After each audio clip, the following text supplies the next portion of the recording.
ಇವತ್ತು ನಮ್ಮ ದುನಿಯಾ ವಿಜಿ ಏನು ಅಭಿನಯ ಮಾಡಿದರೆ ಅದ್ರ ಬಗ್ಗೆ ನಾನು ಏನು ಹೇಳಕ್ಕಾಗಲ್ಲ. ಯಾಕೆಂದ್ರೆ ಅವ್ರ ಬಗ್ಗೆ ಎಲ್ಲ ತಿಳಿದಿರ್ತಕ್ಕಂಥದ್ದೇ. ಇವತ್ತು ಏನು ಒಂದು ಲ್ಯಾಂಡ್ ಲಾರ್ಡ್ ಅಂತ ಏನು ಒಂದು ಮೂವಿ ಮಾಡಿದರೆ ಅದು ಕನ್ನಡ ತುಂಬಾ ಅರ್ಥಗರ್ಭಿತವಾಗಿದೆ. ಯಾಕೆಂದ್ರೆ ಹೊಲ ಹುಡುವನೆ ಒಡೆಯ ಅಂತ ಆ ಕಾಲದಲ್ಲಿ ಇತ್ತು. ಯಾರು ಒಬ್ಬ ಯಜಮಾನ ಹಳ್ಳಿ ಪ್ರದೇಶದಲ್ಲಿ ಇರ್ತ ಅವನು ಮುಷ್ಟಿಯಲ್ಲಿ ಇರ್ತಿತ್ತು ಎಲ್ಲ ಜಮೀನು. ಆ ಜಮೀನನ್ನ ಯಾವ ರೀತಿ ತಗೋಬೇಕು ಅನ್ನೋ ಚಿತ್ರೀಕರಣ ತುಂಬಾ ಚೆನ್ನಾಗಿ ಮಾಡಿದ್ದಾರೆ. ಇವತ್ತು ಏನು ಒಂದು ವಿದ್ಯಾಭ್ಯಾಸ ಯಾವ ರೀತಿ ಕೊಟ್ರೆ ಒಂದು ಹಳ್ಳಿ ಗ್ರಾಮ ಒಬ್ಬ ವಿದ್ಯಾರ್ಥಿ ಒಬ್ಬ ಎಜುಕೇಶನ್ ಪಡೆದ್ರೆ ಏನಾಗುತ್ತೆ ಅನ್ನೋದನ್ನ ಬಹಳ ಚೆನ್ನಾಗಿ ಚಿತ್ರೀಕರಣ ಮಾಡಿದ್ದಾರೆ. ಯಾಕೆಂದ್ರೆ ಎಜುಕೇಶನ್ ಎಷ್ಟು ಇಂಪಾರ್ಟೆಂಟ್ ಆಗುತ್ತೆ ಒಂದು ಹಳ್ಳಿಗೆ.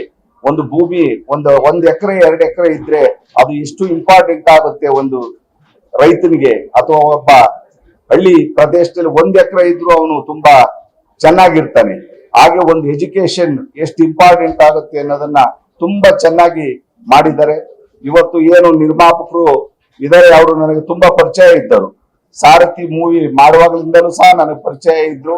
ಇವತ್ತು ಈ ಚಿತ್ರೀಕರಣ ತುಂಬಾ ಚೆನ್ನಾಗಿ ಮಾಡಿದ್ದಾರೆ. ಅದರೊಳಗೂ ವಿಜಯ ಅಭಿನಯ ಹೇಳಲಿಕ್ಕೆ ಅದು ಇನ್ನೂ ಬಹಳ ಚೆನ್ನಾಗಿ ಬಂದಿದೆ.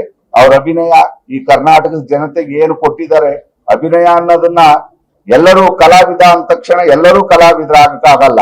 ಅವರಲ್ಲಿ ಆದ ಒಂದು ಒಳಗಡೆ ಒಂದು ಶಕ್ತಿ ಇರ್ತದೆ, ಕಲಾವಿದನ ಶಕ್ತಿ. ಆ ಕಲಾವಿದನಿಗೆ ಜಾತಿ ಇಲ್ಲ. ಆ ಜಾತಿ ಇಲ್ಲ ಅನ್ನೋದನ್ನ ತೋರಿಸಿರೋದೇ ನಮ್ಮ ಲ್ಯಾಂಡ್ ಏನಿದೆ ಅದು ಇನ್ನೂ ಚೆನ್ನಾಗಿ ಬರ್ತಾ ಇತ್ತು. ಯಾಕೆಂದ್ರೆ ಮಾತಾಡೋರ್ಗೆ ತುಂಬಾ ಈಸಿ ಆಗ್ತಾ ಇತ್ತು. ಇವತ್ತು ಈ ಮೂವಿ ನೋಡಿ ನಾನು ತುಂಬಾ ನಮ್ಮ BGS ಸಂಸ್ಥೆ ಏನಿದೆಯೋ ಆ ಸಂಸ್ಥೆಯಿಂದ ಎಲ್ಲರೂ ಬಂದು ಇವತ್ತು ನೋಡಿದ್ದಾರೆ.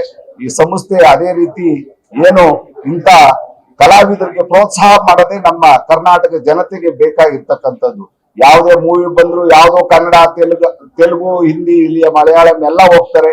ಇವತ್ತು ಕನ್ನಡಕ್ಕೋಸ್ಕರ ಮುಡುಪಾಗಿಟ್ಟು ಇವತ್ತು ಹಳ್ಳಿ ಜನಕ್ಕೋಸ್ಕರ ಏನ್ ಮಾಡ್ಬೇಕು ಅನ್ನೋದನ್ನ ತುಂಬಾ ಚೆನ್ನಾಗಿ ದುನಿಯಾ ವಿಜಯ ತೋರಿಸಿದ್ದಾರೆ. ಅವ್ರಿಗೆ ಈ ಚಿತ್ರ ಯಶಸ್ವಿಯಾಗಿ ನಡೀಲಿ ಅಂತ ಹೇಳಿ ನನ್ನ ಎರಡು ಮಾತುಗಳನ್ನ ಮುಗಿಸ್ತೀನಿ.